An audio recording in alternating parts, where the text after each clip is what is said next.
भद्रं नोऽपि वातय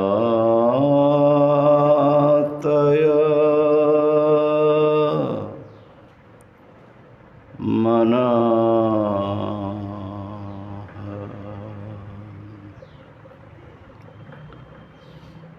ॐ शान्ति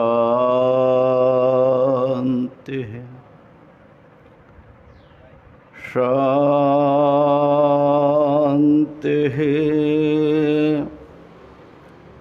शान्ति।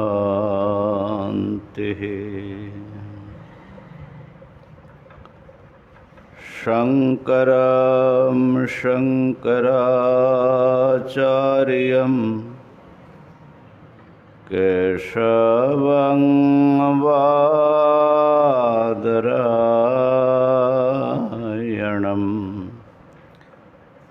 सूत्रभाष्यकृतौ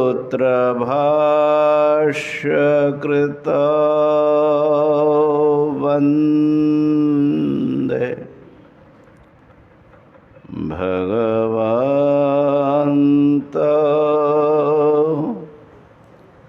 पुनः पुनः। ईश्वरो गुरुरात्मेति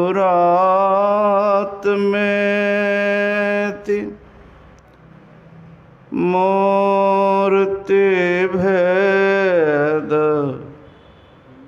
विभागिने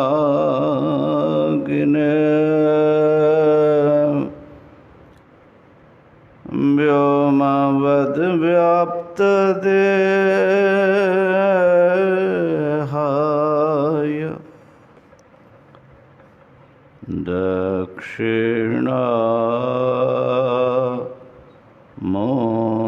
दक्षिणामूर्तये नमः। ॐ शान्ति शान्ति शान्ति।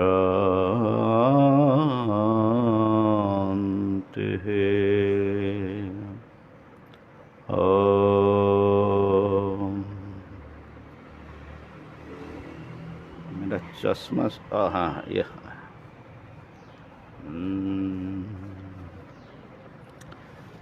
विवेक चूड़ामणि का वासना क्षय प्रकरण का हम लोग अनुशीलन कर रहे हैं और इस पर भगवान भाष्यकार ने पर्याप्त सामग्री साधकों के हितार्थ प्रस्तुत किया है। हम लोग 277 तक विचार किया है, 78वां ले लेते हैं, फिर उसमें संपूर्ण जो प्रकरण है उसका सारभूत बात भी आ जाएगी।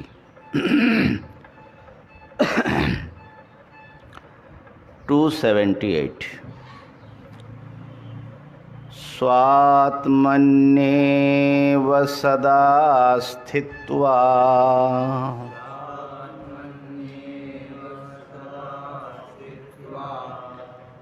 मनो नश्यन्ति योगिनः।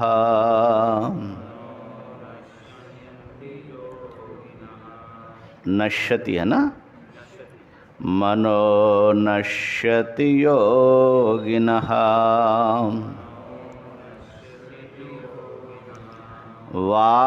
वासनानां क्षयश्चातः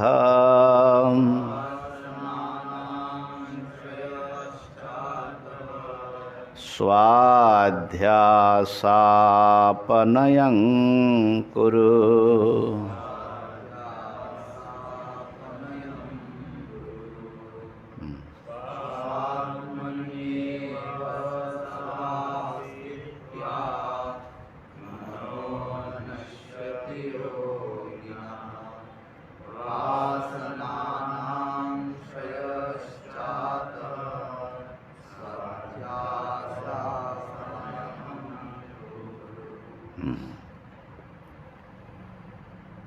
योगिनः मनः,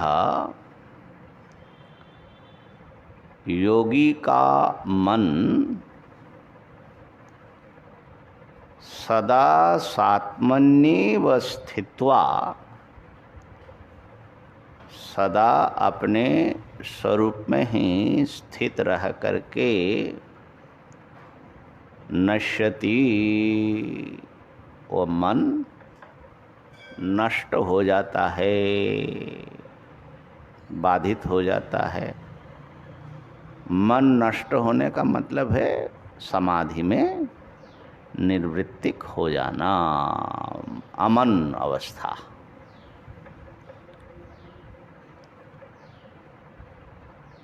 वासनानां क्षयश्च अतः, और अतः मन नष्ट हो जाएगा तो वासनाओं का क्षय भी उससे हो जाएगा। माने आत्मा में स्थित होने पर मन की निवृत्ति और वासनाओं का क्षय दोनों हो जाएगा। अतः इसलिए वासनानां क्षयः, अतः इस हेतु से वासनाओं का क्षय होता है। अतः स्वाध्यासापनयं कुरु, इसलिए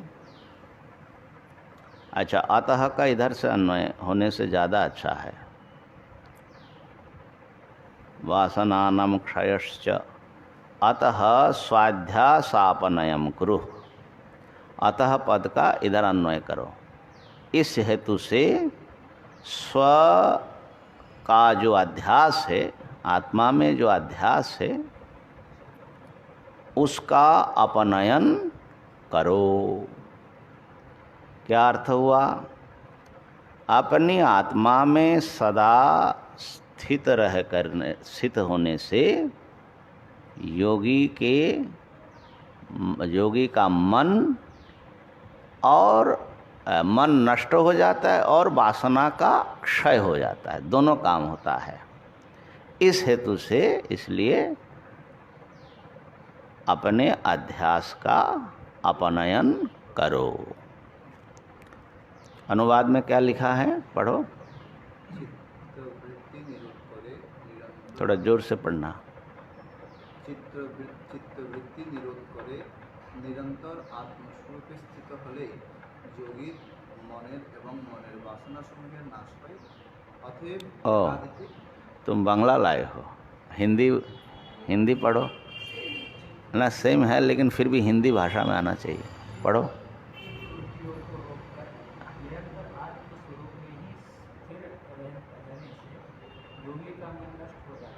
चित्तवृत्ति को रोक कर कहाँ से लाया? अच्छा, हाँ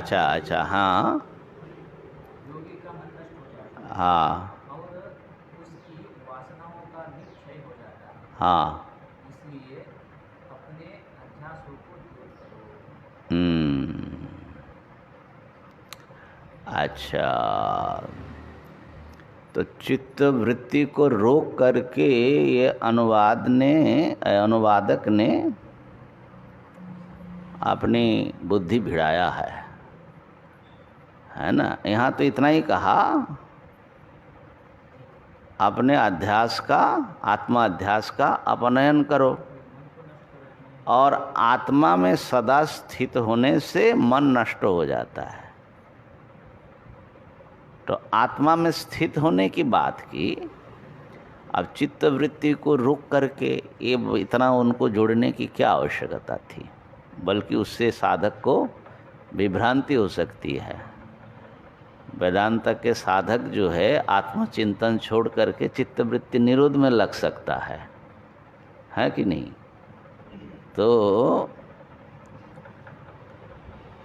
जितना है उतना अनुवादक को बोलना चाहिए, मूल के ऊपर हस्तक्षेप न करने से अच्छा होता है। तो जो भी हो, यहाँ पर ये कहा कि वासनाओं का क्षय तो करना है, और वासनाओं का क्षय कैसे करेंगे? आत्मा में सदा स्थित रहने का अभ्यास करो। अब आत्मा में सदा स्थित कैसे रहेंगे? आत्मा कोई और पदार्थ है जहाँ जाकर के स्थित हो जाए?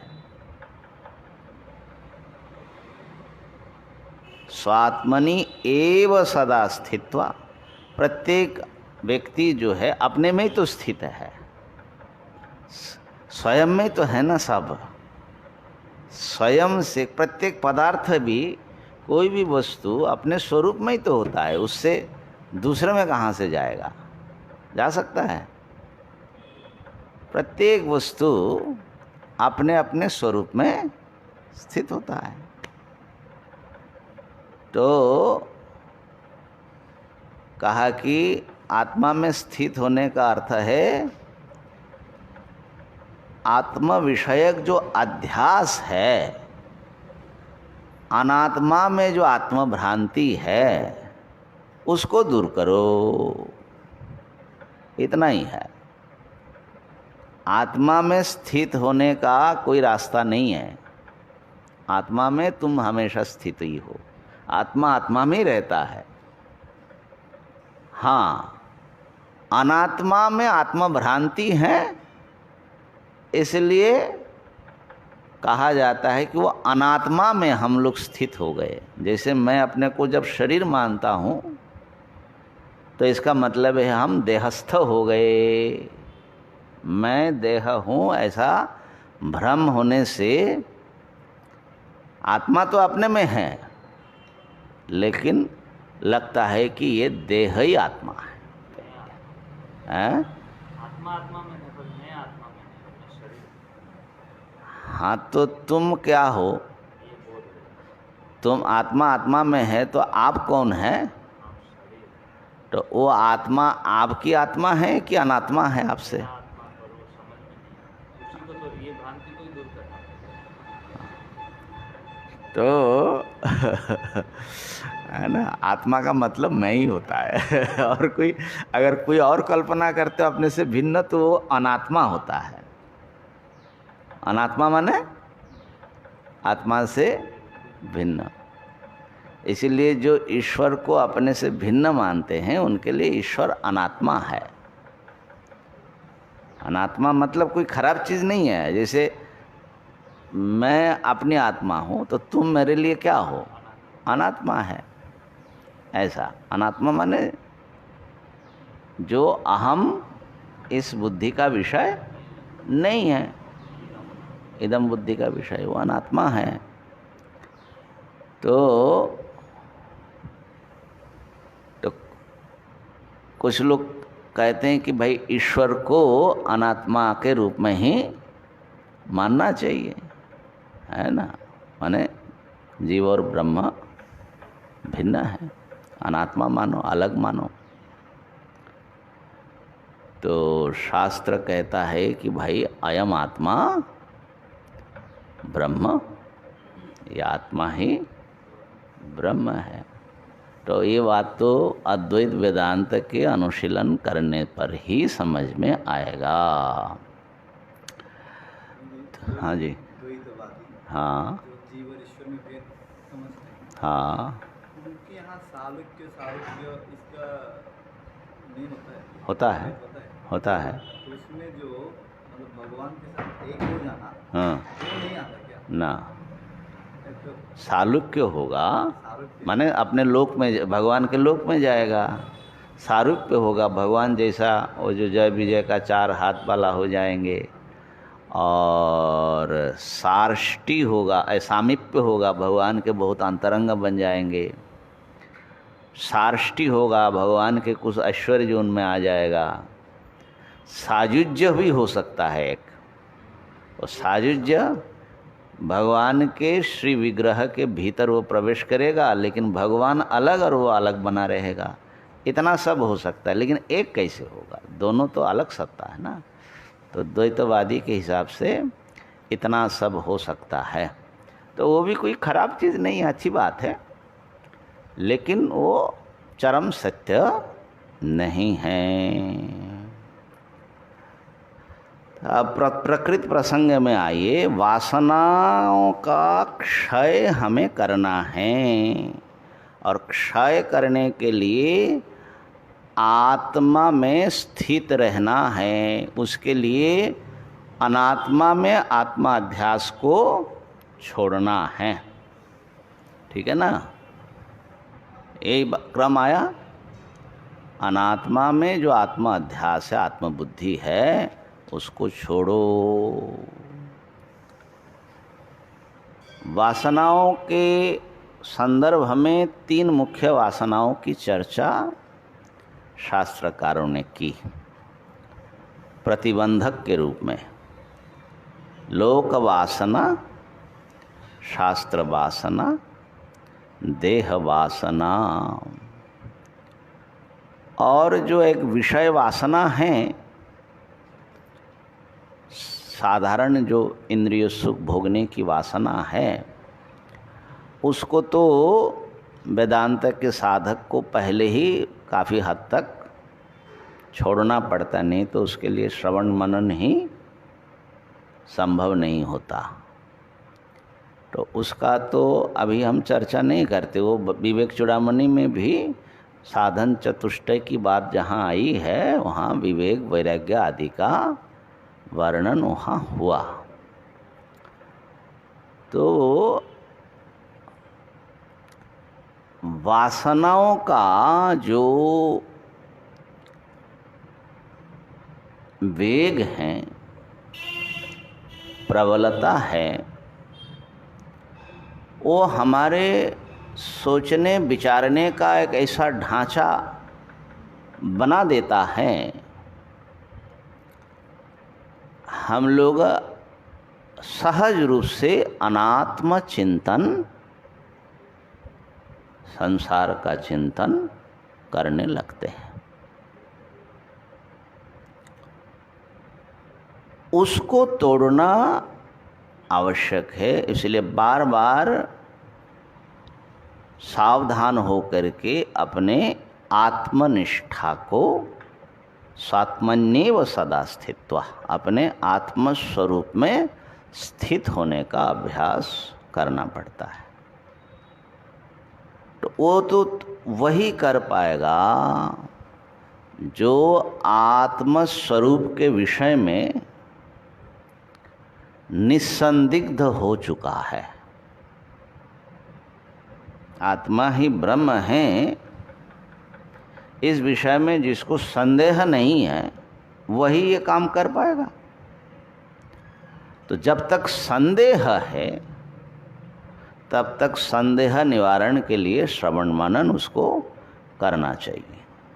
तो श्रवण मनन के संस्कार से भी वो सब वासनाएं छंटती जाती है। ठीक है ना?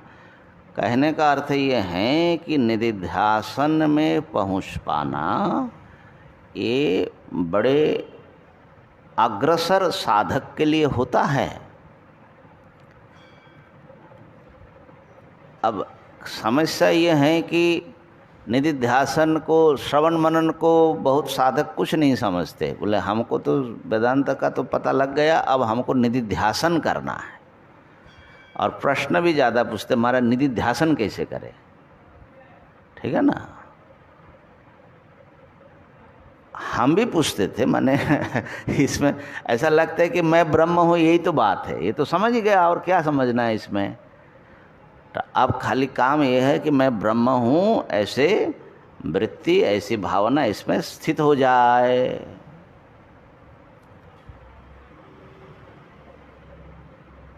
लेकिन मैं ब्रह्म हूँ, ये केवल भावना की बात नहीं है, ये एक प्रामाणिक निश्चय की बात है। और वो निश्चय तभी होगा जब तुम्हारे सब प्रकार के अविश्वास, संदेह समाप्त हो करके एक स्थिर निश्चय को प्राप्त करोगे। तो उसके लिए श्रवण और मनन बहुत गंभीरता से होना आवश्यक है।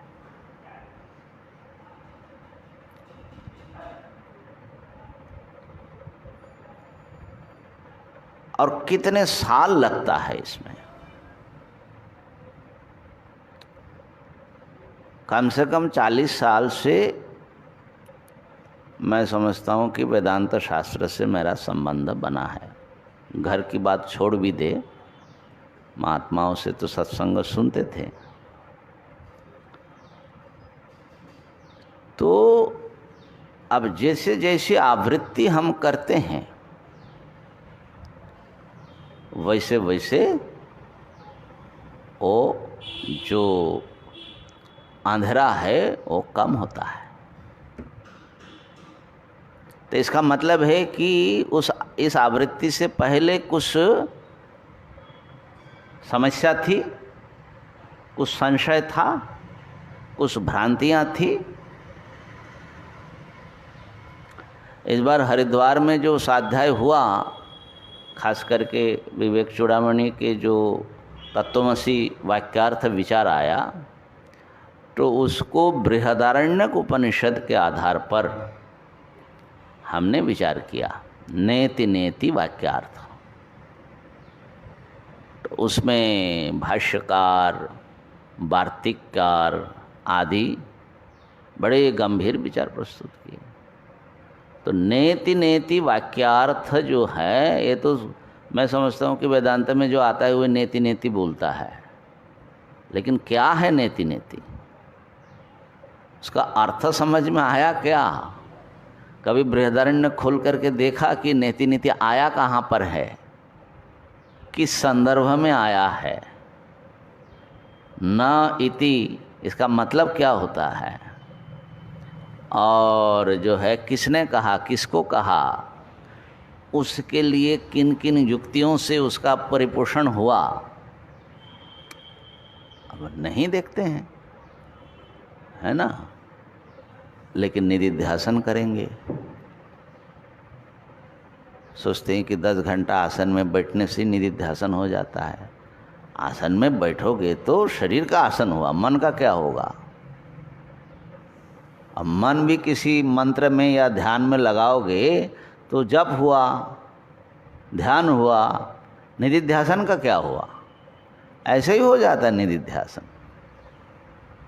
एक कोई संस्था बनी है, क्या है, निधिध्यासन, माने इनका था मनन आश्रम, गुरुजी ने मनन आश्रम नाम रखा।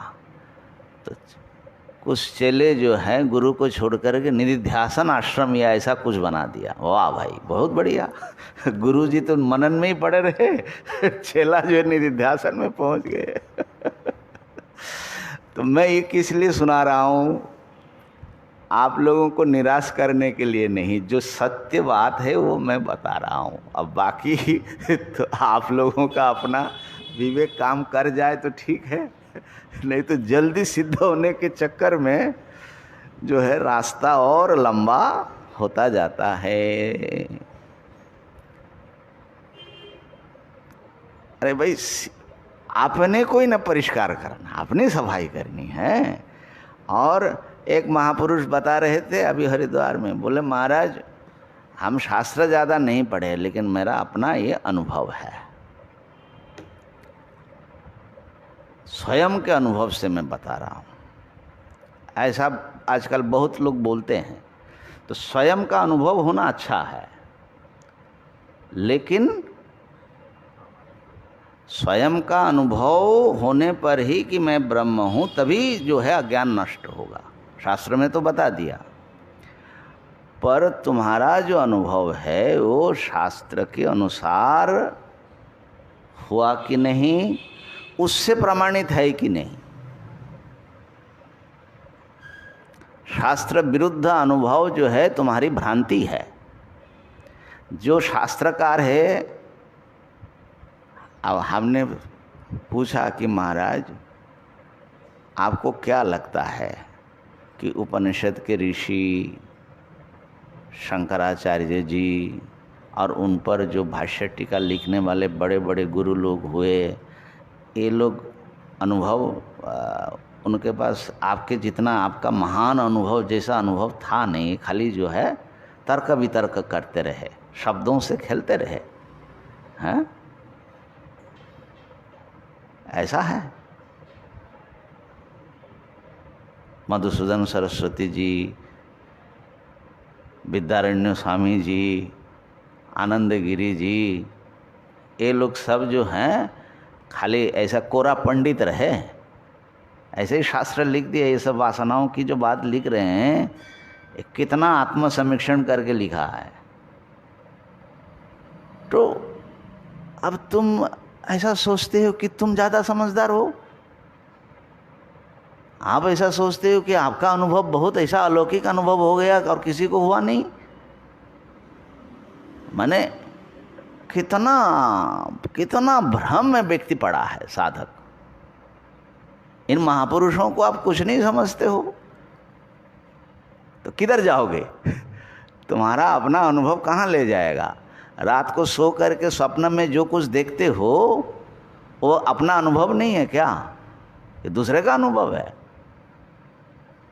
तो अनुभव होने मात्र से प्रामाणिक हो जाएगा। ध्यान में बैठ करके इधर उधर का कुछ कल्पना कर लिया, देख लिया, तो वही तुम्हारा बड़ा भारी प्रामाणिक सिद्ध हो जाएगा। भाई इस रास्ते में जो चल करके सिद्ध हुए उनके पद चिन्ह पर चलना सीखो, अगर कुछ पाना है तो इसलिए शास्त्र निष्ठा बहुत आवश्यक है। ये शास्त्र ब्रह्म विद्या शास्त्र है। जिन महापुरुषों ने अपनी जिंदगी लगा दिया और जिन्होंने पाया ब्रह्म को, उनकी बात हो रही है। तो कहने का अर्थ ये है कि निदिध्यासन माने अपने ही आत्मस्वरूप में स्थित रहने के लिए अनात्म अध्यास का देह नहीं, प्राण नहीं, पंचकोश नहीं, अहंकार नहीं, समस्त परिच्छिन्न भाव, जिसको इस समय आप अपना स्वरूप मान रहे हो, बिल्कुल गलत मान रहे हो, उसको छोड़ना सीखना पड़ेगा। जो इस समय आप अपना स्वरूप समझ रहे हो वही गलत है, उसको छोड़ना, उसको काटना सीखना है। सबसे दुनिया में कठिन काम है। हम और किसी चीज को, बाहरी चीज को छोड़ भी सकते हैं, लेकिन छोड़ने वाले को, जिसको हमने अपना स्वरूप मान करके रखा है, जिसको हम दृष्टा मान करके रखा है, उसी को हम स्वयं प्रकाश समझ रहे हैं, जबकि एक दृश्य पदार्थ है वो। अहंकार को, चिदाभास को, तो उसको कैसे छोड़ेंगे? तो इसलिए कितना सावधान और कितना दुष्कर कर्म है ये। तो आपको श्रुति, युक्ति और ब्रह्मवेत्ताओं के अनुभव के आलोक में रास्ता चलना चाहिए। तो श्रवण मनन अच्छी तरह करने के अनंतर निदिध्यासन की बात आती है। हाँ, प्रतिदिन ध्यानाभ्यास जरूर करें। जो साक्षी स्वरूप है उसका अनुसंधान का प्रयत्न करें, मन को निरोध करने का कोशिश करें, कोई आपत्ति नहीं है इसमें। ये तो सहायक है आपका। शाम दम ये आपके सहायक है, लेकिन श्रवण का स्वरूप क्या है, मनन का स्वरूप क्या है, निदिध्यासन का स्वरूप क्या है, साक्षात्कार कैसे होता है, इसके विषय में हमारे वेदांत के आचार्य संप्रदाय बहुत स्पष्टता से बात रखी है, तो उसके अनुसार चले। तो इस आत्मनिष्ठा को प्राप्त करने में वासनाएं, और खास करके जो अग्रसर अधिकारी हैं उनके लिए लोक वासना, शास्त्र वासना और देह वासना, ये एक बड़ा प्रतिबंधक के रूप में उपस्थित होता है। मूल है अनात्म वासना। वो क्या है? अपने को कर्ता भोक्ता समझना, परिच्छिन्न समझना। ठीक है, उसको काटना है और निरंतर एक अदृष्ट सप्रकाश वस्तु के स्वरूप में, जो असली स्वरूप है, उसमें स्थित रहना है। लेकिन उसमें जो है प्रयास करके जाना पड़ता है। इतने दिन जो देह आदि में आत्मबुद्धि का अभ्यास हो चुका है, वो बिना विचारे इसमें ले आता है, इसलिए इसको काटना है। ठीक है, तो और उसमें जो है ये लोक वासना आदि वासना त्रय जो है, ये बड़ा प्रबल होकर के साधक को भटका देता है, माने आत्मनिष्ठा से विच्युत कर देता है। यहाँ पर एक प्रश्न किया कि शुभ वासनाएं भी अनेक है। शुभ जैसे जो स्थितप्रज्ञ लक्षण में जितने गुण बताया, वो भी साधक के लिए अनुशीलन योग्य है। जो गुणातीत के लक्षण में बताया चतुर्दश अध्याय में, वो भी, जो भक्त के लक्षण में द्वादश अध्याय में बताए, वो भी, जो त्रयोदश अध्याय में ज्ञान के साधन अमानित्वम, अदम्भित्वम, अहिंसा इत्यादि, वो सब जो हैं शुभ वासना, दैवी संपत्ति का जो वर्णन किया। ठीक है ना, उसमें कुछ रिपीट माने बार बार कहा, कुछ नई नई बात भी आई है। तो ऐसे देखा जाए अनंत शुभ वासना है। कितने शुभ वासनाओं का हम अभ्यास करें? कई ये प्रश्न होता है साधक में जब पढ़ते हैं, तो अमानित्व का अभ्यास करें तो इतने से तो काम चलेगा नहीं। फिर अदम्भित्व, दिखावा का अभ्यास ना करें। और आगे अहिंसा, शांति। अब कहाँ कहाँ हम अपने मन को लगाए? थोड़ा मने सब साधने के चक्कर में कुछ भी नहीं साध पाते और थोड़ा भटक भी जाते। मैंने क्या करें? अरे भाई इतना कैसे होगा, है ना? तो इस प्रश्न को उठा रहे हैं। देखो कैसे, ननो, अच्छा, शुभ वासना जो है, जो भी आपके मलिन वासना का निवर्तक होगा वही शुभ वासना समझना। अर्थात आत्मनिष्ठा के प्रतिबंधक वासनाओं को कम करने में जो सहायक होगा वही शुभ वासना है। ठीक है, ननु संति अनंताः शुभ वासना। भाई शुभ गुण भी अनंत होते हैं। न च एकेन ता सर्वाभ्यसितुम शक्यन्ते। एक व्यक्ति के द्वारा ये सारे अभ्यास करना संभव ही नहीं है। निरर्थकश्च तदभ्यास प्रयास। फिर उसके अभ्यास का प्रयास ही निरर्थक है। हो रहा है बाबू? देखते रहना। तो इति चेत न तन्निवर्त्यानाम अनंतानाम मलिनवासनानाम एकस्य मनसि असंभवात्। कहा कि देखिए मलिन वासना भी अनंत है, लेकिन एक की मन में सारे मलिन वासना इकट्ठे आ गया, ऐसा भी नहीं होता। है ना।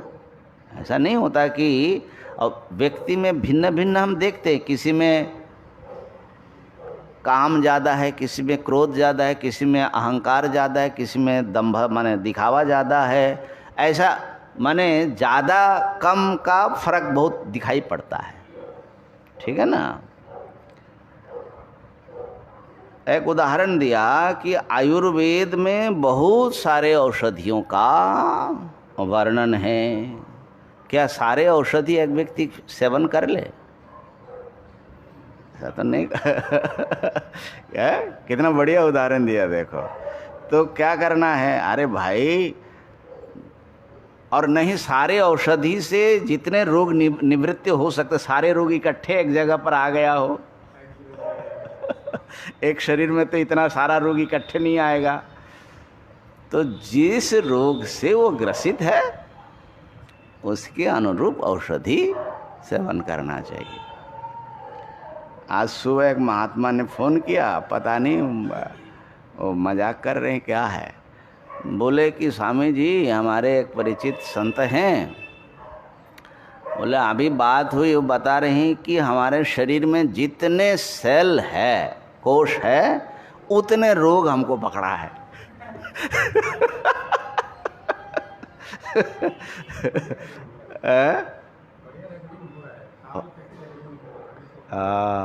ठीक है, कल कुछ हुआ होगा तो आप बीच बीच में कुछ गड़बड़ हो सकता है, तो इसलिए देखते रहना पड़ता है। तो हमने सोचा कि भाई ये तो बड़ा आश्चर्य है कि व्यक्ति जिंदा है। सारा जितना सेल है, माने ये मन, ये कम से कम शरीर में सारा हो सकता है रोग ना हो, लेकिन दिमाग में तो घुस गया है, ये तो मानना पड़ेगा। तो इसलिए सारा रोग जैसे एक देह में नहीं संभव होता, ऐसे अनंत मलिन वासना भी एक ही मन में, माने आप में, साधक में है, ऐसा भी मानने की कोई आवश्यकता नहीं है। तो क्या करना है? एवं तरहि स्वचित्तम प्रथमतः परीक्ष्य, अपने चित्त को पहले परीक्षा करो। ये जो आत्म परीक्षण है ना, ये साधना के लिए बहुत आवश्यक कि मेरी स्थिति क्या है वो तो मैं समझ सकता हूँ, दूसरा बाहर से बहुत ज़्यादा नहीं समझ सकती इस बात को। मेरे मन में क्या चलता है दिन रात, उसका अगर हम परीक्षण करें सावधान होकर के तो हम समझ सकते हैं। तो स्वचित्तम प्रथमतः परीक्षा, पहले तो अपने चित्त की परीक्षण करो। तत्र यदा यावत्यो मलिन वासना, वहाँ पर जिस काल में जितनी मलिन वासनाएं हैं, काल इसलिए बताया कि 10 साल पहले तुम्हारे जो मलिन वासनाएं जिस रूप में था, आज वो नहीं है। आज के समय में क्या है, भविष्य में क्या होगा, अभी उसको देखना नहीं है। वर्तमान काल में कौन सी समस्या से मेरा संग्राम चल रहा है। तो उन मलिन वासनाओं के जो विरोधी शुभ वासना है, तावतिर विरोधिनी शुभ वासना अभ्यसेत, उतने विरोधी शुभ वासनाओं का अभ्यास करना है। योग सूत्र में इस ढंग की बात आई है।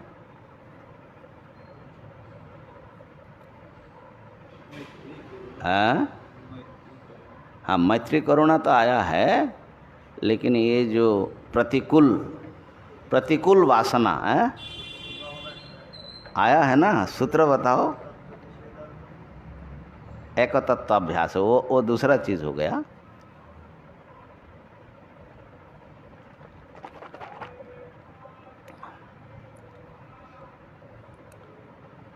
तो प्रतिकूल भावनम आया है ना, वितर्क बाधने प्रतिकूल भावनम। अर्थ याद है?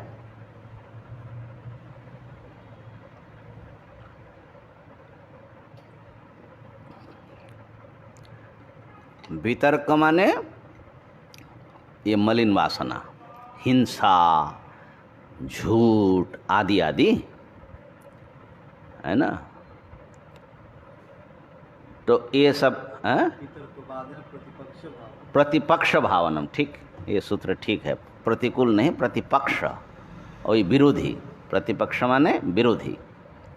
वितर्क बाधने प्रतिपक्ष भावनम। देखो योग सूत्र बहुत छोटी सूत्र है, लेकिन एक साधक के लिए अमृत है, अमृत। तो प्रतिपक्ष भावना करनी है, माने जिस प्रकार की भावना विचार से वो जो वितर्क रूप भावना है, विरोधी वासना है, मलिन वासना है, उसके वेग कम हो जाए, शांत हो जाए, उसको करना है। जैसे हिंसा करने की आपको इच्छा हुई, किसी को कष्ट देने के लिए,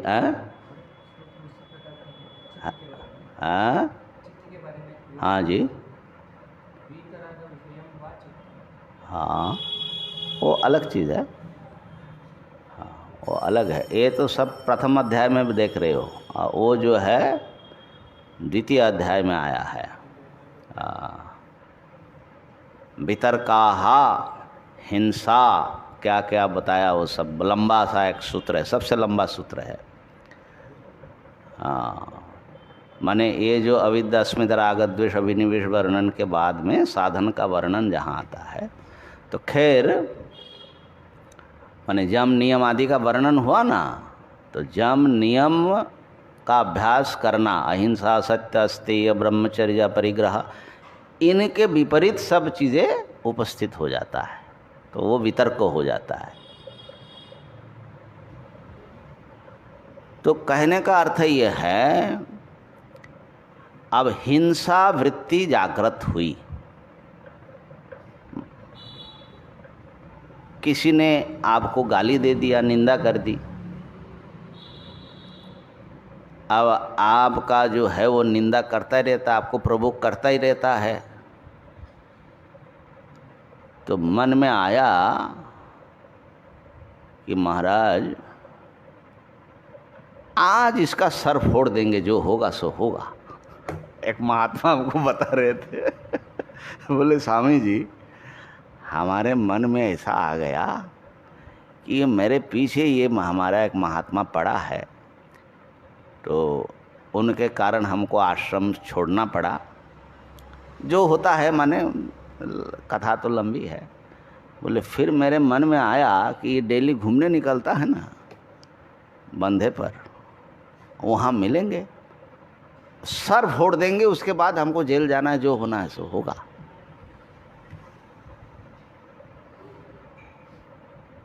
तो बोले कि तो एक महात्मा जो थे वो थोड़े हमारे हितचिंतक थे, मैंने इसको बताया तो उन्होंने समझाने लगा, अरे पागल कहीं का, वो सर उसका फोड़ेगा लेकिन तेरा जिंदगी फूट जाएगा, जेल में जाओगे, हत्या का इल्जाम लगेगा, जिंदगी खराब हो जाएगा, तुम कर क्या रहे हो, सोच क्या रहे हो।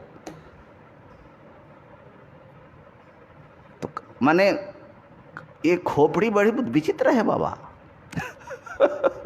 ये जो है कब क्रोध प्रबल हो जाएगा, कब विद्वेष प्रबल हो जाएगा, कब काम प्रबल हो जाएगा, कब क्या प्रबल हो जाएगा तो इसका जो है, इसको संभालना कोई मामूली बात नहीं है। देखिए फलाना ढिकाना है, वो दूसरों का दोष देखने में तो बहुत आसान है, अपनी ज़िंदगी उतना जी लो तब पता लगेगा कि क्या क्या हुआ ज़िंदगी में है ना। तो कहा कि वो हिंसा का जो दोष है, उन दोषों का अनुसंधान साधक को करना चाहिए कि इसका परिणाम पर क्या होगा, मेरे जीवन पर इम्पैक्ट क्या आएगा, मेरी साधना खत्म हो जाएगी, इतने दिन की तपस्या खत्म हो जाएगी। एक महात्मा सुना रहे थे कि महाराज हमको ऐसा सब हमको कष्ट दिया, तो मैंने थोड़ा ऊंची आवाज़ से उनसे बात कर ली, लेकिन मैंने कुछ अभिशाप दिया नहीं, लेकिन उनका किडनी खराब हो गया बोलते हैं। अपने को महत्व देने के लिए ऐसा सोचता है। तो बोले कि हमने देखा हमसे जो भी झगड़ा करता है उसका कुछ ना कुछ ऐसा हो जाता है, ऐसा हो जाता है। हाँ, अब जल्दी सिद्ध हो जाता है ना। तो दूसरे महात्मा भी बड़ा अच्छा था, उन्होंने कहा कि ऐसा है, ये तो अच्छी बात है कि आपने अभिशाप दिया नहीं। बहुत लोग तो बोले कि हमको दुख भी है, उसको ऐसा हो गया, लेकिन उनके चेहरे से खुशी झलक रही है। तो बोले कि ऐसा है स्वामी जी, महात्माओं में ऐसा होता है, कोई क्रोध कर दिया, अभिशाप दे दिया तो कुछ हो जाता है, लेकिन सुनते हैं कि उससे 12 साल की तपस्या खत्म हो जाती है। होता भी है। हाँ, होता भी है, होता भी है भैया।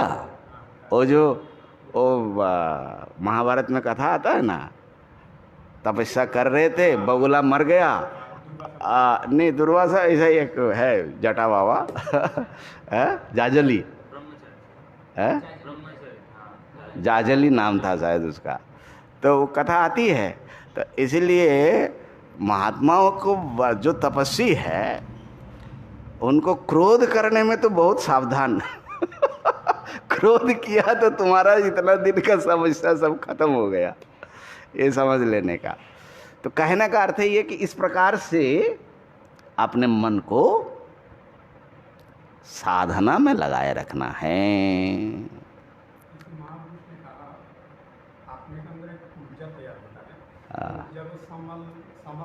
संभालना पड़ता है, नहीं तो खर्चा कर दोगे। हाँ हाँ। तो विरोधी शुभ वासना अभ्यसित, उदाहरण दिया कि जो मद है, माने अहंकार, अभिमान, वो विद्या को लेकर के होता है। विद्या मद, मेरे जैसे विद्वान कौन है। धन मद भी होता है, बहुत धन आ गया तो अपने को वो जो है बहुत बड़ा भारी व्यक्ति समझता है। कुल और आचरण का भी मद होता है, मेरे जैसा सदाचारी वैराग्यवान विरक्त कोई नहीं, उच्च कुल में जन्म है, उसको लेकर के ये समझ लो कि अहंकार ये एक प्रमुख चीज़ है। ये लोक वासना आदि उसके नाना भेद मात्र है, ठीक है। माने लोग मुझे श्रेष्ठ, तो अपने को श्रेष्ठ समझना और उसका प्रकाश करते रहना। तो उसका क्या प्रतिकार है, पूछ रहा है चला कि इसको क्या करे महाराज। कहा कि देखो इस विषय में जनक जी ने कैसा विवेक किया। अद्य जे महतां मूर्ध्नि ते दिनैर्निपतन्त्यधः हन्त चित्त महत्ताया कैषा विश्वस्तता तव। आज जो व्यक्ति महापुरुषों ने सर पर रखा है, इतना आदर दे रहा है जिस व्यक्ति को, महतां मूर्ध्नि, कुछ दिनों में वो जो है कहाँ गिर जाता है। दिनैर निपतंती अधः, हंत चित्त, अपने चित्त को संबोधन करके बोल रहा है, चित्त महत्तायाः तब ऐसा विश्वस्तता का। तुम जो अपने को बहुत बड़ा बनाना चाहते हो, महान बनना चाहते हो, इस महत्ता का ये रूप है, इसमें तुम्हारा इतना विश्वास है। तुम महान हो जाओगे तो वैसे ही बना रहोगे। ऐसा हो सकता है किसी की महत्ता हमेशा बनी रहती है। अरे भाई, सूर्य भगवान भी ऊपर चढ़ने के बाद फिर उनका अस्त होता है कि नहीं होता है? तो किस महत्वाकांक्षा के पीछे भटक रहे हो? बार बार अपने चित्त को समझाना पड़ता है। क्व धनानि महीपानां ब्रह्मणः क्व जगन्ति वा प्राक्तनानि प्रयातानि केयं विश्वस्तता तव। जो राजा लोग थे उनके सब धन राज्य कहाँ गए? पुराने राजाओं का नाम सुनते हैं। ब्रह्मण क्व जगन्ति वा, ब्रह्मा जी के सारे जगत कहाँ गए? जो बनाया पालन किया वो सब कहाँ गए? प्राक्तनानि प्रयातानि, पूर्व के सारे महान चले गए।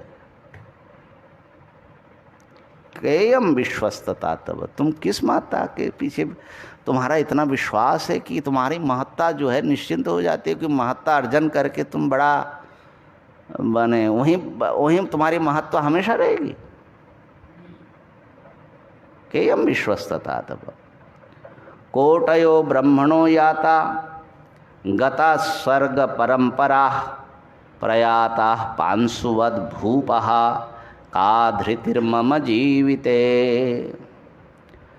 करोड़ों ब्रह्मा जी चले गए। स्वर्ग माने स्वर्ग नहीं, सर्ग माने सृष्टि परंपरा चल रही है। कितने करोड़ों सृष्टियां बीत गई। और जो राजा लोग हैं प्रयाता पांशुवत, धूलि के समान बिखर गया। ये पृथ्वी के में जो धूल जो तुम लोग देखते हो हमारे संपर्क में आता है, ये कितने राजा महाराजाओं का शरीर का धूल उड़ रहा है। भूपाहा का धृतिर मम जीविते, मेरे जिंदगी बनी रहेगी इस विषय में कौन सा धैर्य रखा जाए, कैसा हम आश्वस्त हो जाए कि हम तो रहेंगे। का धृतिर मम जीविते, कितने दिन तक मैं धारण करूँगा इसको।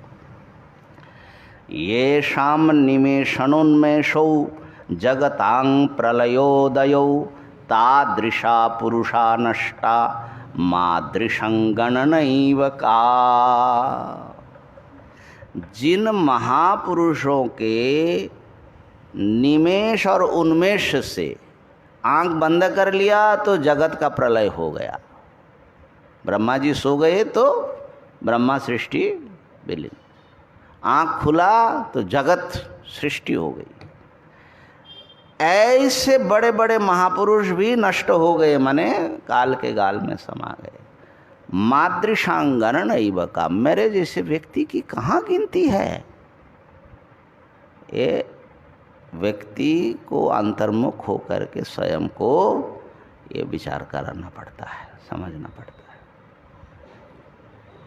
हम कई बार सुनाते, एक बार इसी अपने टेलीविज़न के सामने बैठे थे जादवेंद्र जी, सोहम और शायद तुम भी थे कि नहीं पता नहीं, सब। तो दिल्ली में एक बहुत बड़ा कार्यक्रम हो रहा था। कितने 100 देशों के सब बड़े बड़े धर्माचार्य, पॉलिटिशियन सब एक महापुरुष ने इकट्ठा किया था, है ना। नाम लेने में हर्जा नहीं, बड़े सम्मानित व्यक्ति है। तो श्री श्री रविशंकर जी अच्छा कार्यक्रम किया था। हमको भी बड़ा आनंद आया। हम लोग देख रहे थे, कुछ चल रहा था लाइव। तो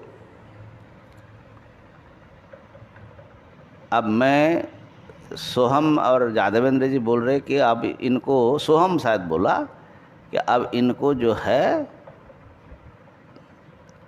शांति का नोबेल पुरस्कार मिल जाएगा, पीस में जो नोबेल प्राइज़ है वो मिल जाएगा। तो मैं तो मुस्कुरा रहा था उन लोगों के, आप भाई बच्चे हैं, मैं तो थोड़ा सा सब पक गया है, बूढ़ा तो हुआ ही हो। तो मैंने देखा कि हमारे चेले सब बड़े प्रभावित हो रहे हैं नोबेल प्राइज का। तो मैंने एक कथा सुनाई मैंने कहा कि भाई एक छोटी कथा सुन लो। कहते हैं कि कैलाश में महादेव जी धूप का आनंद ले रहे थे, ऐसा पड़े हुए, और नंदी जो है महादेव जी का तेल मालिश कर रहे। तो माता जी भी अगल बगल में कहीं थी। तब तक एक बड़ा भारी आवाज हुआ, ऐसा आवाज हुआ कि कैलाश भी हिल गया। माँ भी डर गई। नंदी ने कहा, प्रभु ये क्या हुआ? तो महादेव जी तो लेटे हुए हैं। कहा कि रावण का जन्म हुआ। अच्छा,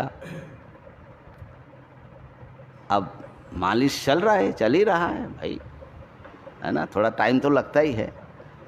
तब तक मालिश करते करते घुटने तक पहुंचा, तब तक एक बड़ा भारी आवाज हो गया। फिर कैलाश हिल गया। नंदी ने कहा, प्रभु आप क्या हुआ? कहा कि वो रावण मर गया। इसमें जो है रावण ने माने सारा स्वर्ग मर्त्य पाताल जीत लिया, देवताओं को बंदी बना लिया, राम जी का जन्म हो गया, 7 कांड माने वो युद्ध कांड तक पहुंच गया, सीता अपहरण आदि होकर के रावण मर गया। अब उनका मालिश चल ही रहा है, तेल का मालिश चल रहा है। हमने कहा बाबा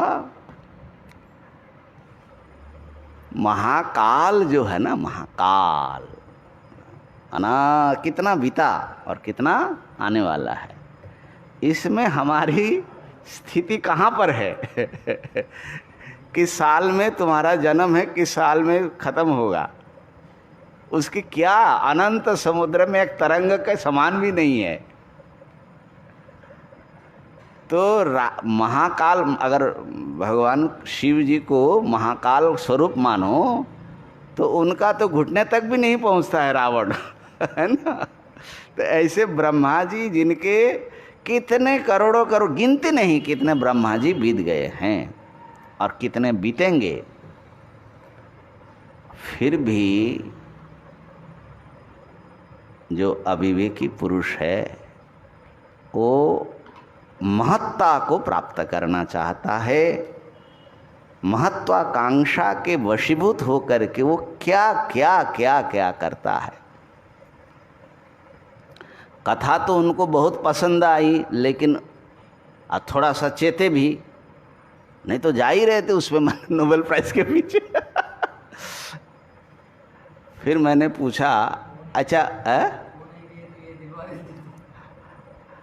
फिर मैंने पूछा, अच्छा मान लो मिल गया तो क्या हुआ? अच्छा बताओ, पिछले साल नोबेल प्राइज किसको मिला था? पीस प्राइज हर साल मिलता है ना, पिछले साल किसको मिला? अब ये ढूंढने लगे, मलाला।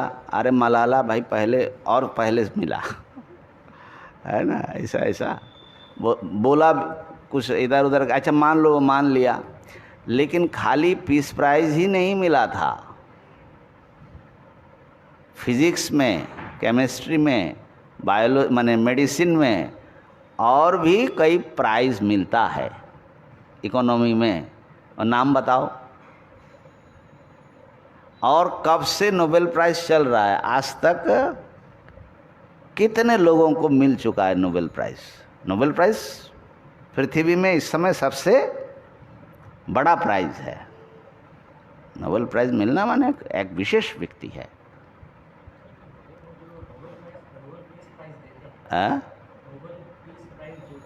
हाँ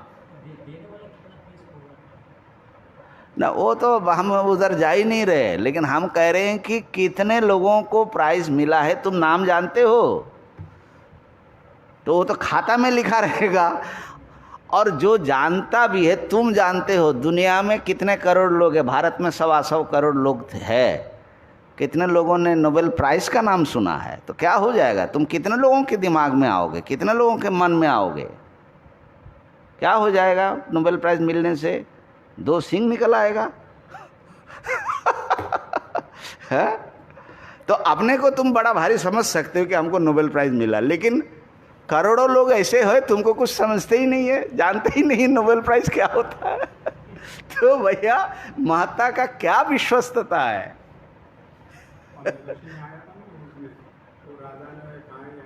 हाँ कि है ही नहीं। वाह,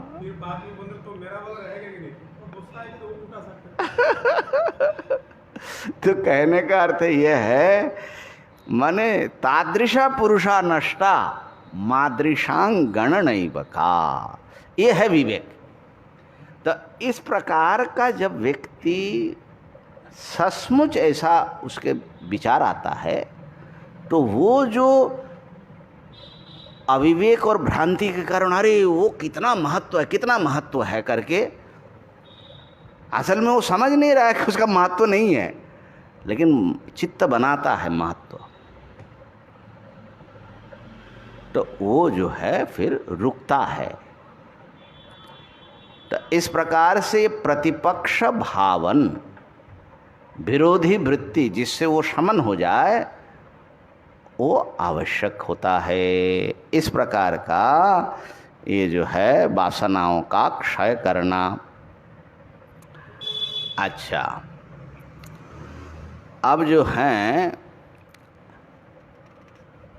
विद्या मद आदि जो बंधन का कारण हैं, वो भी याद रखना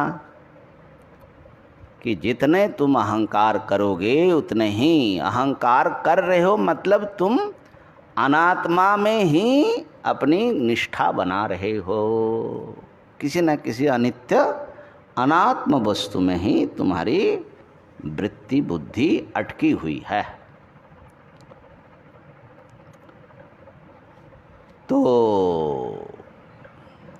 इस प्रकार से बार बार अपने मलिन वासनाओं का विशेष परीक्षण करके, जैसे दूसरे के दोष हम लोगों को दिखाई पड़ता है जल्दी, ऐसा अपना दोष देखने का सामर्थ्य अर्जन करो। उस ऐसा अगर होता है तो बड़ा तुम्हारा जो है तुम्हारी साधना बहुत तेज हो जाएगी। यथा सुनिपुणः सम्यक परदोषे क्षणे रतः तथा चन्निपुणः स्वेषु को न मुच्येत बंधनात्। परदोष देखने में जो रत है, लगा हुआ है, वो जैसे बड़ा सुनिपुण होता है, माने बहुत सारे गुणों में भी वो दोष उसमें अंगुली रखेगा। बिना दोष का जो दोष देखता है उसकी बात नहीं है, हंसमस दोष है उसको देख लेता है। तो जैसे व्यक्ति दूसरे के दोष देखने में निपुण हो जाता है, तथा चेत वैसा ही अगर वो अपने में दोष देखने में निपुण हो जाए, तो कौन ऐसा साधक होगा वो बंधन से मुक्त नहीं हो जाएगा। माने कितनी बड़ी बात कह दिया। अपने दोष को, माने चित्त को परीक्षण करके अपने जीवन में उस दोष को निकालो। दूसरे का दोष देखने के लिए ऊर्जा मत लगाओ। उससे दूसरे का दोष देखोगे तो उसका भी लाभ नहीं और तुम्हारा भी लाभ नहीं। तुम समझते हो कि दूसरे का दोष देखने से तो हम तो उससे श्रेष्ठ हो गए, हुए नहीं, असल में तुम और गिरे।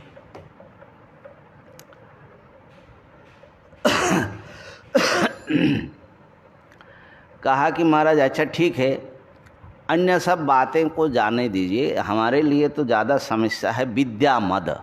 मैं विद्वान हूँ, ये जो विद्या मद है, विद्या का अभिमान है, कह प्रतिकार है, इसका क्या प्रतिकार है, इसका कुछ है आपके पास में?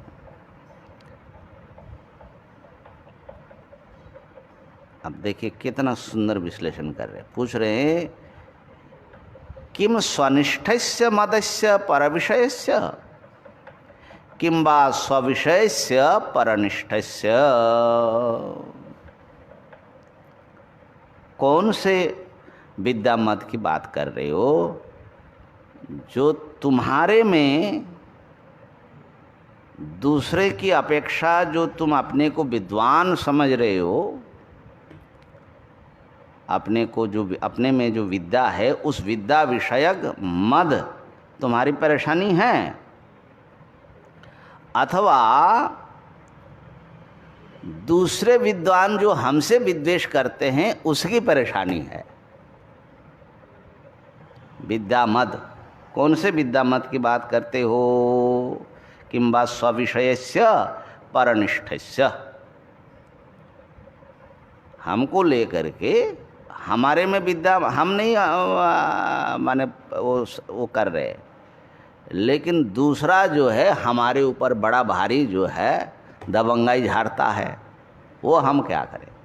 हमारी निंदा करता है, ये करता है, तो दोनों प्रकार की समस्या हो सकती है। ठीक है ना? कहा कि आद्य में अगर तुम स्वयं विद्याभिमानी हो, दूसरों से अपने को बड़ा भारी मान रहे हो, तो उसको ऐसा समझ रखना, आद्य भंगो अवश्यम क्वचित भविष्यति इति निरंतरम भावयत।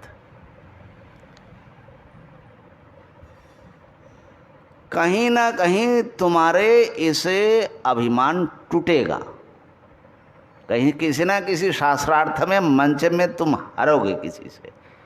भंगम अवश्यम भविष्यति हाँ, कितना दिग्विजय करने वाला कहीं जाकर के डूबता है, होता है कि नहीं होता है? जैसे उदाहरण भी दे रहे, तज्जत श्वेतकेतुर विद्या मत्ता। श्वेतकेतु विद्या में बड़ा भारी अपने को विद्वान समझा और राजा प्रवाहन के सभा में जाकर के कहा कि हम आपको उपदेश देने आए हैं। प्रवाहन जो है वो भी विद्वान थे, तो उन्होंने पूछा, अच्छा क्या आप उन 5 अग्नियों के बारे में पंचाग्नि विद्या अग्नियों के बारे में बता सकते हैं जिससे गुजर करके कोई प्राणी जो है वो एक मनुष्य के रूप में आता है? बोले महाराज नहीं जानता हूँ। कई प्रश्न पूछा उन्होंने, है ना, सबका निरुत्तर हो गया। तो स्वयं अजानानो निरुत्तरो राज्ञा बहुधाम भर्षितः। राजा ने कहा फिर आपको को तो ये कुछ भी मालूम नहीं है, फिर हमको क्या उपदेश देने आ गए? अब उनका जो है वो आकर के पिता के समीप आए कि बोले कि देखो गाली दे रहा है, ये जो राजन्य बंधु है ये दुष्ट क्षत्रिय है ना, पतित क्षत्रिय, उसने मुझे 5 प्रश्न पूछा, मुझे आया नहीं, आपने हमको पढ़ाया नहीं। पिता ने कहा कि बेटा ये प्रश्न तो 5 का उत्तर मुझे भी मालूम नहीं है। पिता जो है वो निर्मद था, विद्या मद नहीं था, अभिमान नहीं था उसको। वो कहा कि चलो हम लोग जाकर के राजा के शिष्य बने और विद्या ग्रहण करें। लेकिन बोले आप जाइए, मैं नहीं जाऊंगा उसके पास में, आप सीख के आइए, आपसे मैं सीखूंगा। अब पिता निर्मद थे तो राजा के पास जाकर के विद्या प्राप्त किया। इसी प्रकार बृहदारण्यक में आता है, बालाकी जो है वो भी बड़ा दर्प लेकर के ब्रह्म ते ब्रह्माणी, आपको ब्रह्म का उपदेश देने आए हुए काशी राजा के पास, अजातशत्रु के पास आया।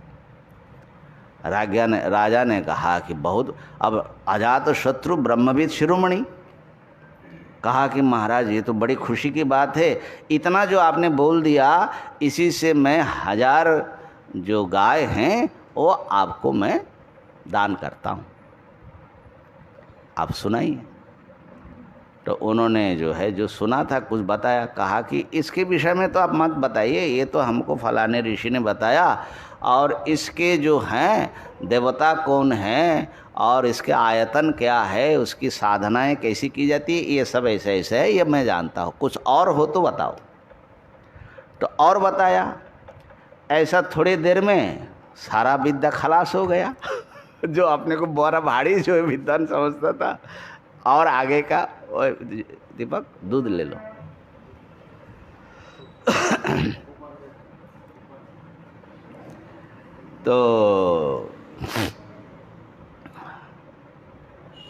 तो दर्प चूर्ण हो गया, ठीक है ना। उसी प्रसंग में वो नेति नेति सब ये बातें विचार राजा ने उनको फिर बताया, ब्रह्म का उपदेश दिया। तो इस प्रकार से अगर विद्या का अभिमान रखोगे तो समझना कि कहीं ना कहीं जा करके तुम्हारी विद्या जो है तुम पूर्ण नहीं हो, कहीं ना कहीं तुम्हारा भंग होगा। और यदि अपने विषय में दूसरा अभिमान करता है तो वो क्या करता है तुम्हारे को, बोले मेरी बहुत निंदा करता है कि मूर्ख हैं, ये है, कुछ नहीं आता है, ऐसा ऐसा बोलता है। अरे भाई हम इतना पढ़े हैं, ये कौन, ये क्या जानता है, क्या पढ़ाएगा, ऐसा मेरी निंदा करता है। कहा कि सौ परो मांग निंदतु अवमन्यताम वा, अथवा अपमान करता है, ऐसा यदि करता है तब क्या करे। ये बड़ा कठिन सवाल है। कह रहे हैं कि उसमें तुम्हारा नुकसान क्या है, नुकसान है। कोई हमारी निंदा कर रहा है, मेरी निंदा कर रहा है, मेरा अपमान कर रहा है, करता है, उससे मेरा नुकसान होगा कि नहीं होगा। सर्वथापि न मे हानि ही इति भावयत, इससे मेरा कोई नुकसान नहीं है। कठिन काम है भाई, निंदा सुन करके, लेकिन विवेक देखो कैसा। कहा कि ऐसा है, ये जो हैं किसकी निंदा कर रहा है, मेरे शरीर की अथवा आत्मा की। आत्मानं यदि निंदन्ति स्वात्मानं स्वयमेव हि, शरीरम यदि निंदन्ति सहायास्ते जना मम। यदि आत्मा की निंदा करता है तो वो आत्मा जो मेरी आत्मा है वो तो उनकी भी आत्मा है, तो वो अपनी आत्मा की निंदा करता है, वो तो स्वयं की निंदा हो गई। और यदि शरीर की निंदा कर रहा है अलग व्यक्ति का, है नहीं, उससे जो है तो सहायास्ते जना मम, वो तो मुझे भी निंदा करना चाहिए भाई। अनात्मा की निंदा तो मुझे भी करनी चाहिए। ये शरीर जो है अनित्य है, नाशवान है, इतना गंदा है, ये बंधन का कारण है, अहंकार से लेकर के ये सारा सब कुछ की, इसकी निंदा तो मुझे करनी चाहिए। वो कर रहे हैं तो वो तो मेरे सहायक हो गए। बड़ा अच्छा है भाई, वेलकम, बहुत बढ़िया है, बड़ा अच्छा। गुरुजी ने एक काशीनाथ करके एक साधन पथ में एक चरित्र लिखा किसी महात्मा के, काशी में घूमता फिरता है, पढ़ता है ऐसा। तो वो बोलते हैं कि एक पागला बाबा कोई है, उनका जो है उन्होंने ढूंढते ढांढते ऐसा कोई मिला, ऐसे बहुत सारे महात्मा उनको मिलते साधक, उसको ले करके तो अब उसके पास जाने से वो गालियाँ शुरू करते हैं। अब बहुत भद्दा भद्दा गाली, ऐसे तो काशी वाले गाली जो है मकार चकार कोई छूटता नहीं है। अब भाई, अब काशीनाथ जो है दूर से देख रहा है, एक बहुत गालियाँ बकता रहता है, बकते बकते गया तो बोलते कि पहले दिन उनका वो कुटिया उटिया देख करके चुपचाप आ गए, उनके पास बहुत गया नहीं। दूसरे दिन जो है सुबह गए, दर्शन किया, प्रणाम किया, तो बिल्कुल प्रसन्न बैठे थे। बोले महाराज एक प्रश्न है। क्या प्रश्न है? बोले ये आप जो इतनी भद्दी भद्दी गालियाँ देते हैं, ये ऐसा क्यों करते आप? अरे भाई क्यों ना दे गाली, शुरू कर दिया गाली ऐसा वैसा। अरे महाराज आप किसको गाली दे रहे? बोले इस साले को इसी को, माने अपने को, अपने शरीर को, अपने को वो गाली दे रहा है, अपने को माने अनात्मा को। बोले कि जो है इतना गंदा है, ऐसा है वैसा है। तो वहाँ पर माने बाबा ये दिखा रहे हैं कि एक साधक जो है कैसे अनात्मा शरीर आदि की निंदा तो शास्त्र में है ही है, उसका वो किस प्रकार से अभ्यास करता है। लोग गाली देता है एक, वो 10 गाली देता है उसके साथ में, बोल के बिल्कुल ठीक है, वो ऐसा ही है। तो ऐसा जो व्यक्ति होगा बताओ, वो दुखी होगा कभी? है कितना मजबूत मन होगा उनका।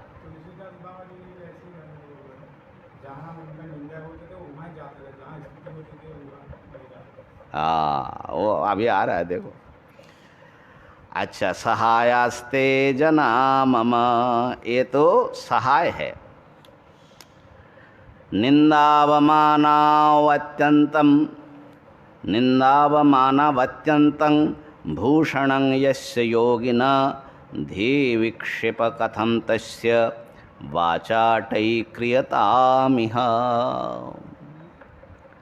जिसने निंदा को, अपमान को,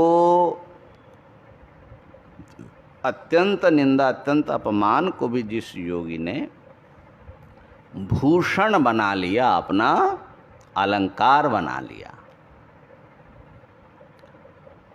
उसके मन को विक्षिप्त करना किसी भी दुर्जन या निंदा करने वाले व्यक्ति के द्वारा संभव होगा कभी? कभी नहीं।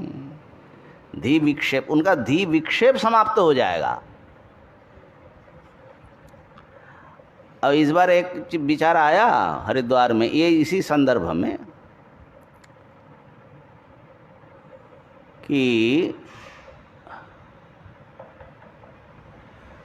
मुझे सुनाई पड़ा कि कोई मेरा ही शिष्य मुझे गाली दे रहा है। अरे भाई मेरा ही चला, मुझे ही गाली दे रहा है। तो मन में विचार आया कि कोई मुझे गाली दे रहा है या कुछ कह देता है थोड़ी ऊंची आवाज में, तो भीतर खलबली मच जाती है, विक्षेप हो जाता है, विद्वेष हो जाता है उसके प्रति। लेकिन जब मरना पड़ेगा, मृत्यु के समय कितना कष्ट होगा, तो उस मौत का हम सामना कैसे करेंगे? जो जिंदगी की इस छोटी सी बात को शांति से, स्वस्थता से जो सामना नहीं कर सकता है कि निंदा वचन को, तो आप सोचते हो कि जब मृत्यु आएगा तो आप समाधि में प्राण त्याग करोगे? होगा? तो इसलिए निंदा अपमान ये साधक के भूषण हैं। अगर सहन कर सकते हो तो तुम परमात्मा दर्शन तक कर सकते हो, मृत्यु का सामना कर सकते हो, है ना? कितना बड़ा आगे समय आने वाला है। जरा व्याधि अपना ही शरीर साथ नहीं देगा। अगर आप सब में, निंदा में, अपमान में आप इतना विचलित हो जाते हैं, तो क्या कर सकते हैं आप जिंदगी में? क्या बात कर लेंगे भाई? माने संसार में कुछ कर पाओगे, लेकिन उसका आध्यात्मिक साधना में क्या उपयोग होगा? कितना ऊंचा जाओगे बाबा? इतना सा भी अगर सहन नहीं होता है तो इसलिए निंदा अपमान जो है सहन करो। ये मन को समझा रहे हैं, है ना?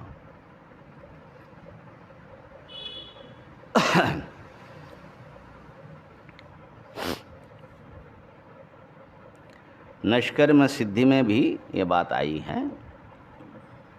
हमारे आचार्य सुरेश्वर लिखते हैं, सपरि करे वर्चस्के दोषतश्चावधारिते यदि दोषं वदेत् तस्मै किम तत्र उच्चरितुर्भवेत्। जब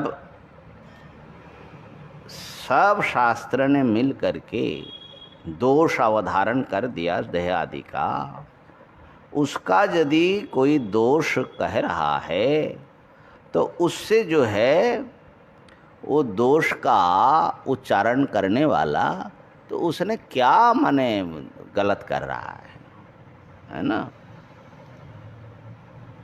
तद्वत् स्थूले तथा सूक्ष्मे देहे त्यक्ते विवेकतः यदि दोषं वदेत् ताभ्याम किं तत्र विदुषो भवेत्। जैसा स्थूल में ऐसा ही सूक्ष्म देह अहंकार आदि को जिसने विवेक से त्याग कर दिया, उसका कोई दोष बता रहे हैं तो उसमें विद्वान को क्या कष्ट है। आपको कष्ट हो रहा है, ये सबसे बड़ा प्रमाण है कि आप आत्मा को आत्मा नहीं समझ रहे हो, अनात्मा को आत्मा समझ रहे हो। और जो अज्ञानी है उसको अज्ञानी कह दिया, मूर्ख कह दिया, तो आपको इतना कैसे पीड़ा हो रही है। किसी ने कह दिया ये तो महामूर्ख है, अब भाई कि महामूर्ख बोल दिया तो महामूर्ख तो है ही है। जब हम अपने को ब्रह्म रूप से नहीं जान रहे हैं तो मूर्ख हुआ कि नहीं हुआ। कष्ट हो रहा है मतलब कि वो सही बता रहा है।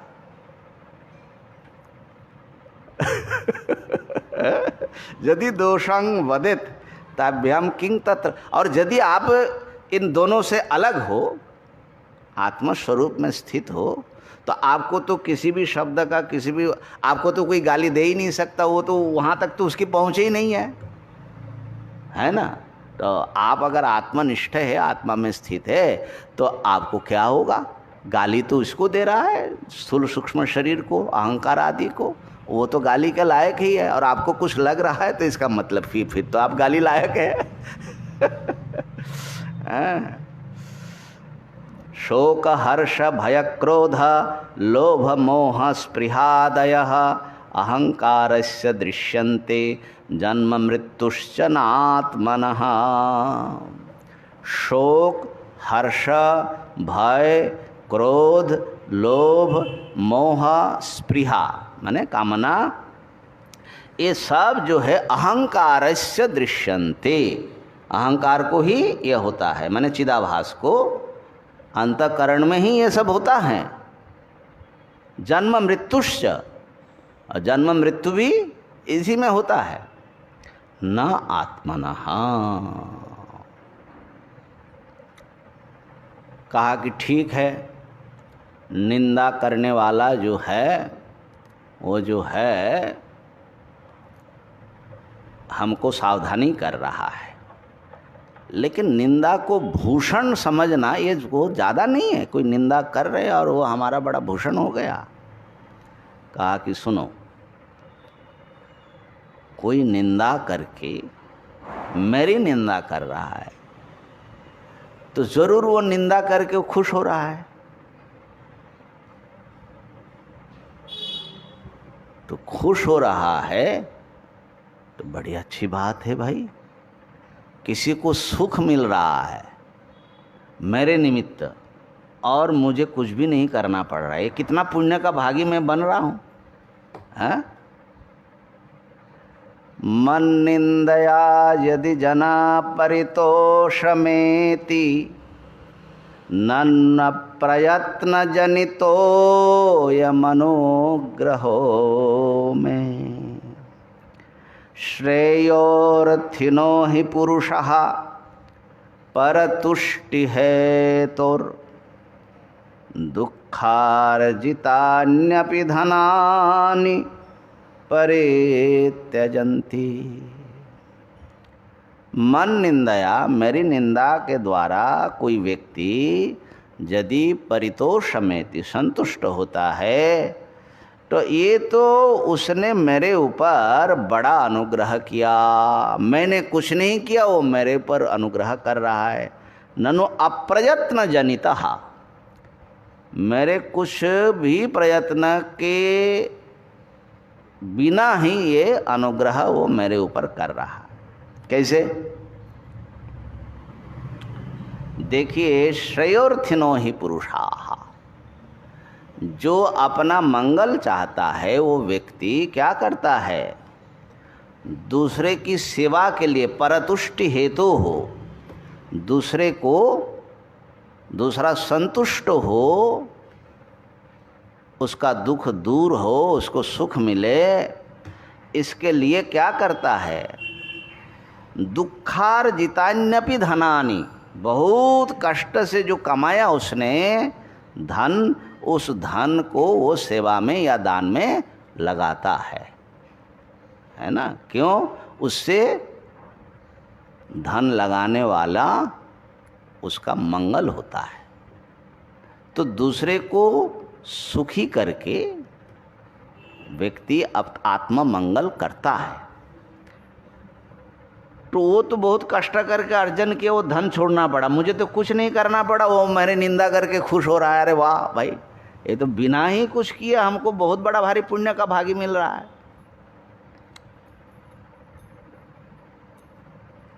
ये बहुत अव्यावहारिक विचार नहीं है, बहुत प्रैक्टिकल विचार है।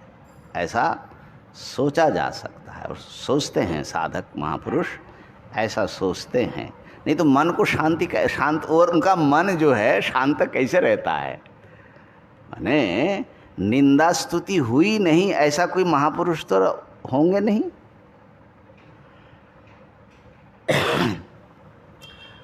आज भी भगवान शंकराचार्य को इतने गाली देते हैं, मायावादी मायावादी बोल के, हम लोगों को बड़ा बुरा लगता है। हाँ? तो उनके ज़माने में उनको तो मारने की भी कोशिश किया 3-4 बार, तो उनकी निंदा नहीं हुई, किसी की निंदा नहीं हुई। ऐसा होता है क्या? एक श्लोक और देख लो। सतत सुलभ धन्ये निस्सुखे जीवलोके यदि मम परिवादात् प्रीतिमाप्नोति कश्चित् परिवदतु यथेष्टं मत्समक्षं तिरोवा जगत ही बहु दुखे दुर्लभ प्रीति योगः। ये संसार में सारे प्राणी बड़े दुखी है, निस्सुखे, और दीनता स्वाभाविक है। सतत सुलभ दैन्य, बहुत कम अवसर आता है सुख का और खुश होने का। ऐसी स्थिति में यदि मम परिवादात, मेरी निंदा करने से कोई प्रीतिमाप्नोति कश्चित, कोई खुश हो रहा है, तब तो परिवदतु यथेष्टम, तब तो बहुत बढ़िया अच्छी तरह हमारी निंदा करे। मत समक्षं, मेरे सामने मेरी निंदा करे, तिरुवा, मेरे पीछे निंदा करे। जगत ही बहु दुखे दुर्लभ प्रीति योगः।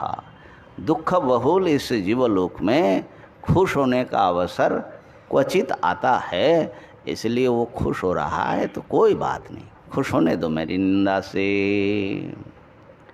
कहा कि अच्छा महाराज, निंदा तो हो गया, लेकिन अपमान का क्या करेंगे?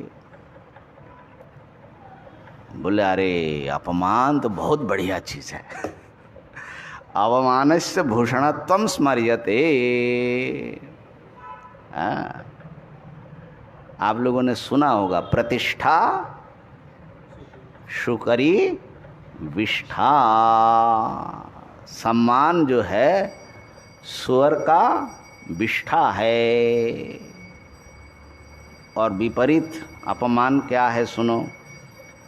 तथा चरेत वै योगी सतां धर्म मदूषयन् जना यथावमन्येरन् गच्छेयुर् नैव संगति। योगी साधक ऐसा उसको विचरण करना है जो सत्पुरुषों का धर्म है, उस धर्म को दूषित न करके ऐसा रहना है जैसे सामान्य जन उसको अपमान करे। जना जथा अवमन्येरन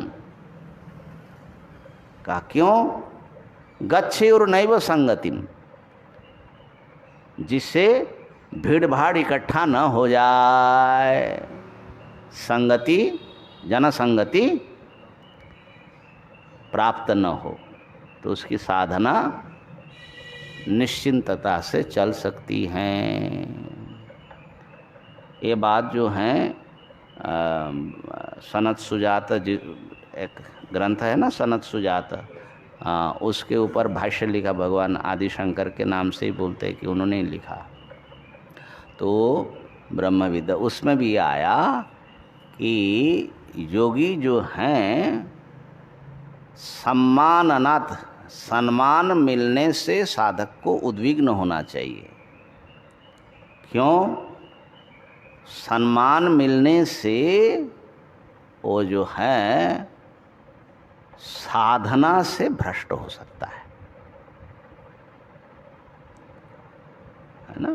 सम्मान से उसमें और बहुत कुछ उस संगति से आता है। और अपमान कहा कि अपमान से वो उस अपमान की सांत्वना कहाँ खोजेगा? अपने आत्मनिष्ठा में। वो और अंतर्मुख होता जाएगा और अंतर्मुख होता जाएगा। तो इस प्रकार से अपने जो है, जो मलिन वासना है, शास्त्र वासना है, लोक वासना है ना, खास करके उसका व्यक्ति को संशोधन करना चाहिए। जैसे कल मैंने कहा था कि जिसको लोक से स्तुति की आकांक्षा छूट जाए और लोक निंदा से जिसको कोई अशांति न हो, उसके चित्त में कितनी शांति होगी।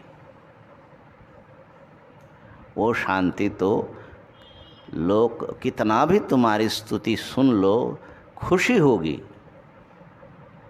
उत्तेजना होगी, और चीज़ों में प्रवृत्तियां होगी,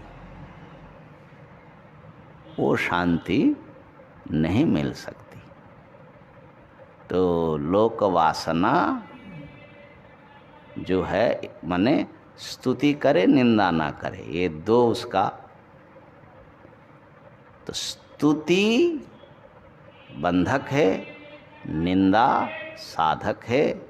निंदा को एकदम प्रसन्नता से सहन करना सीखोगे तो सचमुच तुम जो है परमा सिद्धि तो नहीं, लेकिन एक प्रकार के सिद्ध बन गए हो। सिद्ध बनने के लिए हम लोग उत्पटांग बहुत करते हैं, लेकिन सिद्ध बनना देखो तो बहुत आसान भी है। माने यही है, अगर लोगों की निंदा और स्तुति तुम समान रूप से ले रहे हो, सिद्ध का लक्षण गीता जी में देखना, बार बार घुमा घुमा करके यही बता, तुल्य निंदा स्तुति ही। तो करना ये है, हमको ये करना है। और बार बार जो है अपने इस जो देहाभिमान है, इस देह वासना को काटते रहना है। और एक चिन्ह मात्र सत्ता ही, सर्वव्याप्त ब्रह्म सत्ता ही मैं हूँ, इसको बार बार अभ्यास करना है। तो स्वाध्यासापनयम कुरु, 278वां श्लोक आज उसके ले करके जीवन मुक्ति विवेक से सुनाया। तो इस श्लोक का एक बार उच्चारण कर ले। स्वात्मन्येव सदा स्थित्वा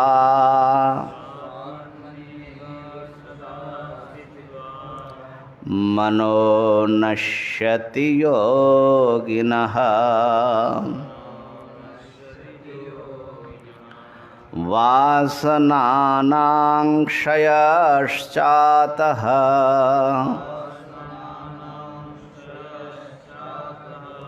स्वाध्यासापनयं कुरु।